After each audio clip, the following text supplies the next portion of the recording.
Salut la Feel Good Family, c'est Guillaume, j'espère que vous allez bien.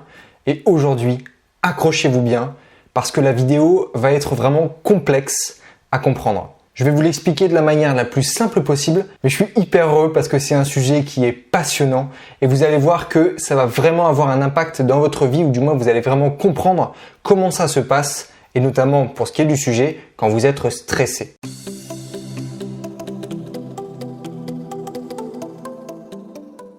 Vous savez, souvent, quand on est très stressé, on a tendance à se sentir physiquement mal. Et on utilise des phrases comme « Wow, j'en ai plein le dos !» Et à juste titre. Parce que je vais vous l'expliquer dans cette vidéo, mais votre stress a réellement un impact sur votre corps et abîme votre corps. Surtout quand le stress est chronique, évidemment. Chronique, c'est-à-dire qu'il dure.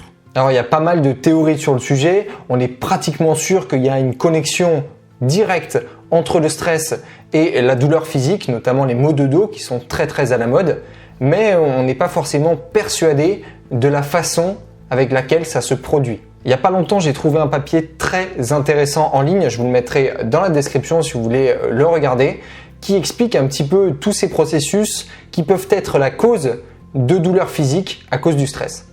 Dans cette vidéo, je vais vous en détailler 4 qui sont les 4 principales, celles qui reviennent le plus et qui sont à vrai dire les plus avérées. Allez, sans plus attendre, accrochez-vous bien, on commence avec la première cause possible. Évidemment, tout commence par le stress. Vous êtes stressé, c'est un stress chronique, un stress qui dure. Ce stress, il va activer votre système nerveux central qui à son tour va activer un système nerveux dans votre cerveau et notamment dans votre tronc cérébral qui s'appelle la formation réticulée. Cette formation réticulée, elle va à son tour entraîner une augmentation de votre tonus musculaire. Le tonus musculaire, c'est la tension musculaire. Donc vos muscles vont être plus tendus. Et qui dit plus de tension musculaire dit plus de risque forcément de vous blesser parce que vous êtes plus crispé. Et donc qui dit plus crispé, si jamais vous faites un faux mouvement, vous aurez plus de facilité à vous blesser ou dans les mouvements du quotidien, vous serez donc plus fragile. Et vous aurez physiquement le sentiment d'être crispé. Et donc il y a bien un lien entre stress et tension physique. La deuxième cause possible, alors celle-là, accrochez-vous bien, c'est la plus complexe. Comme d'habitude, tout commence par le stress. Le stress, qu'est-ce qu'il entraîne ? Eh bien cette fois-ci, une activation du système nerveux autonome, qu'on appelle aussi système nerveux végétatif, et qui est en charge de tous les processus automatiques finalement de votre corps. Donc processus automatiques, vous avez la digestion, la respiration par exemple. Cette activation, elle entraîne la production, la libération par votre corps de catécholamines, que sont l'adrénaline et la noradrénaline. C'est sûrement des noms que vous avez déjà entendus. Cette sécrétion d'adrénaline et de noradrénaline, elle va, comme dans la cause précédente, augmenter l'activité de votre formation réticulée. Je vous rappelle, celle qui est dans votre tronc cérébral. Mais elles vont aussi augmenter votre rythme cardiaque et entraîner une vasoconstriction des artérioles. Donc les artérioles, ce sont des petits vaisseaux sanguins. Et qu'est-ce que ça va entraîner tout ça ? Eh bien, une restriction de la microcirculation sanguine au niveau de vos muscles et de vos tendons. Pour faire simple, il y a des endroits de vos muscles et de vos tendons qui ne sont pas bien irrigués en sang.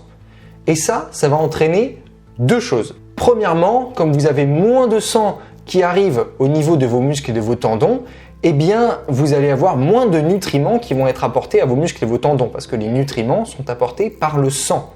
Et donc, ça va rendre plus complexe l'autoréparation de vos micro-lésions que vous pouvez avoir occasionnées en bougeant au quotidien. En bougeant, vous créez des petits traumatismes sur vos muscles et tendons qui doivent être réparés par votre corps et notamment par l'apport de nutriments. Et si vous avez moins de nutriments, vous êtes moins efficace à réparer. Et donc, plus de chances de vous blesser, plus fragile au niveau des muscles et des tendons. Et deuxième cause du manque d'arrivée de sang au niveau de vos muscles et de vos tendons, vous allez avoir une augmentation du risque d'apparition de fatigue musculaire. Et donc vous allez vous sentir plus fatigué physiquement. C'est parti pour la troisième cause possible de douleur à cause du stress. Comme toujours, on commence avec un bon vieux stress. Le stress, vous le savez sûrement ça parce que je l'ai déjà répété plusieurs fois, il va entraîner la sécrétion de cortisol. Le cortisol, c'est ce qu'on appelle plus vulgairement l'hormone du stress. Le cortisol, initialement, il vous permet de réagir à une situation de stress ponctuelle, mais quand le stress devient chronique, eh bien, le cortisol, il devient un peu pourrave, quoi.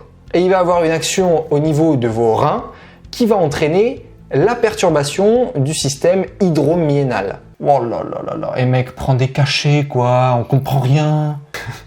Ah, je vous l'avais bien dit que ce serait complexe, hein.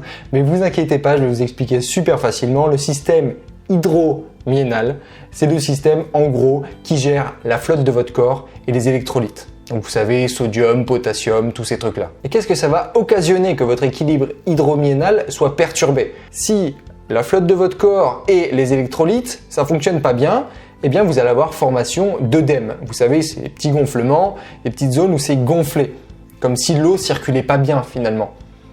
Et ces œdèmes, qu'est-ce qu'ils vont entraîner? Eh bien, en créant des petites boules comme ça dans votre corps, eh bien vous allez avoir des compressions de votre corps, des zones qui vont être un peu écrasées par ces petites boules en quelque sorte. Et il est possible que ces zones qui soient écrasées soient des nerfs. Et donc vous avez la possibilité de développer une pathologie en lien à ces écrasements nerveux, comme le syndrome du canal carpien. Vous savez, le syndrome du canal carpien, il est assez connu. C'est quand vous avez mal dans la main, dans le poignet, dans l'avant-bras. Vous savez, cette sensation qui irradie. Et en général, ça touche les gens qui utilisent énormément leurs mains, leurs poignets, comme par exemple les coiffeurs. Il y a beaucoup de coiffeurs qui développent un syndrome du canal carpien parce que, à force d'avoir des positions un petit peu tendus comme ça avec leurs poignets, eh bien, ils ont tendance à écraser le nerf qui se trouve ici dans l'avant-bras et qui va donc occasionner le syndrome du canal carpien. Et on est parti pour la 4e et dernière cause possible. J'espère que jusque-là, vous avez suivi, que j'ai expliqué clairement. N'hésitez pas à me le dire en commentaire, vos retours m'aident beaucoup. Comme d'habitude, on commence avec le stress. Le stress qui va entraîner dans ce dernier cas une libération par votre corps et par votre système immunitaire notamment de cytokines. Oh putain, j'en peux plus des mots compliqués là, il se la ferme lui. Encore désolé, les cytokines ce sont simplement des petites substances qui vont permettre à vos cellules de dialoguer, tout simplement. Et parmi ces cytokines qui vont être libérées, il va y avoir celles que l'on appelle les interleukines. Oh putain, je vais me le faire. Les interleukines sont pro-inflammatoires. Ça veut dire qu'elles vont créer des inflammations dans votre corps et qui dit inflammation dit à l'origine d'une douleur ou à l'origine d'un traumatisme. Or, ces inflammations vont notamment apparaître au niveau des tendons et qui dit inflammation au niveau des tendons et qui dit inflammation au niveau des tendons dit forcément blessure et dit TMS, troubles musculo-squelettiques ou tout simplement douleur physique. Voilà, c'est fini. J'espère que vous avez tout compris, que ça vous a intéressé. Et de toute façon, si vous voulez plus d'informations, je vous ai dit, je vous mets le document qui m'a inspiré dans la description, comme ça vous pourrez l'étudier plus en détail. Si cette vidéo vous a plu, n'hésitez pas à mettre un gros pouce bleu en bas, vous savez que ça me fait plaisir. À vous abonner à la chaîne si vous ne le faites pas déjà, à cliquer sur la petite clochette si vous voulez recevoir les notifications. Partagez cette vidéo autour de vous. Mes réseaux sociaux, vous les retrouvez dans la description. Moi, d'ici là, je vous dis à la prochaine. Let's feel good!